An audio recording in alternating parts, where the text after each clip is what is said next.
Joining the Brotherhood of Core isn't just about attending meetings. It's about stepping into a deeper purpose.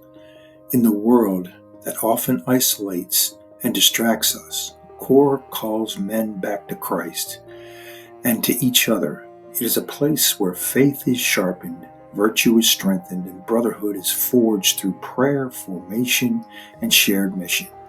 Whether you are a seasoned leader or just beginning your spiritual journey, Core equips you to stand firm for your family, your church, and your community. Today, we are honored to welcome a special guest who has lived this mission firsthand. His perspective on brotherhood, faith, and courage, and leadership will challenge us and inspire us.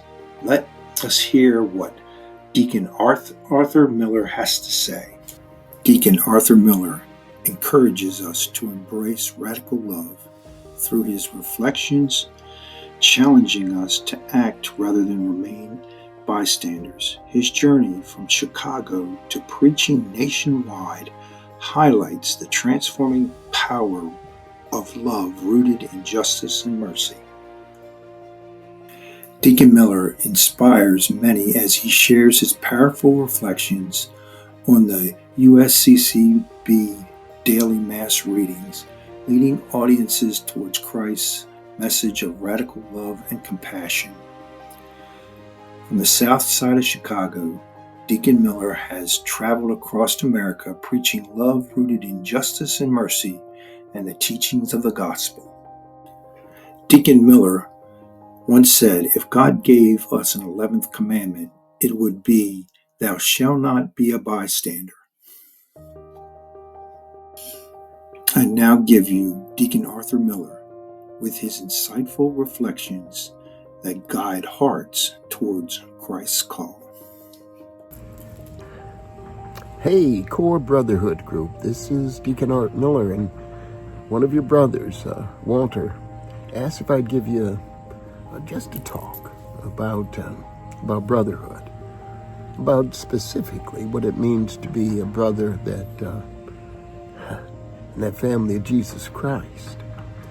You know, the underpinning of our lives must, in my opinion, the very foundation has to be our understanding of who God is in our lives and who, through Jesus Christ, has called us to be brothers, regardless of all those things that we use as boundaries to stop ourselves from truly loving one another. And there are many.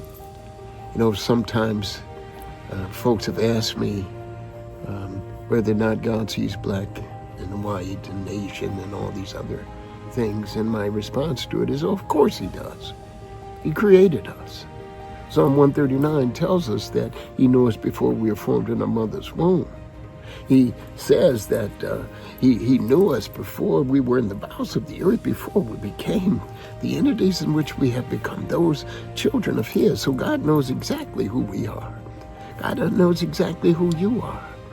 He knows the words before they come out of your mouth. He knows your thoughts. He knows all about us. So God knows me exactly the way I am and made me exactly the way I am. So I love being a black man. You love being exactly who you are.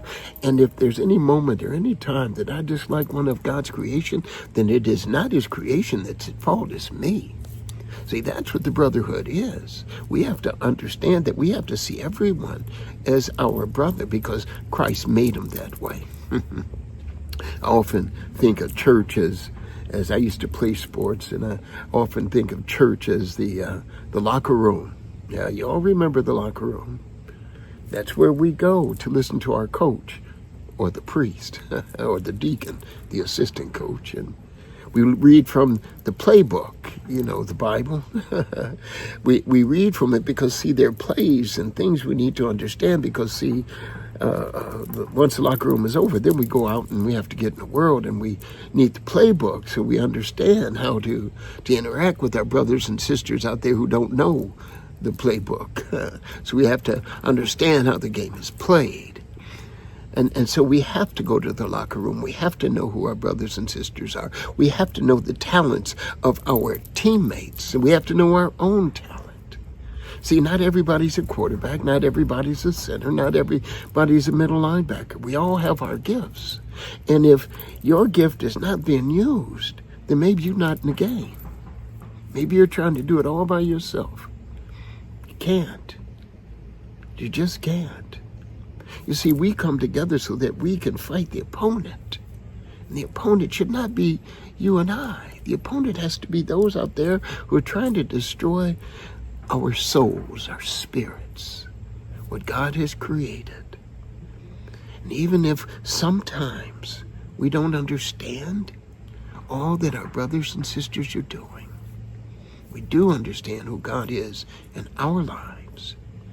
And when we come together, not out of politics, not out of social, economic levels, but when we come together as brothers and sisters, more importantly for us, if we can come together as brothers, we can change this world. We can change it for the good. Because you and I must stand up for those who cannot stand up for themselves. We must feed those who cannot be fed other than through the help of others. That's who we are. If Christ were to be here today, and I do believe he is, he would lend his ear and he'd ask us, hey, my friend, what are you and I going to get done today? God bless you.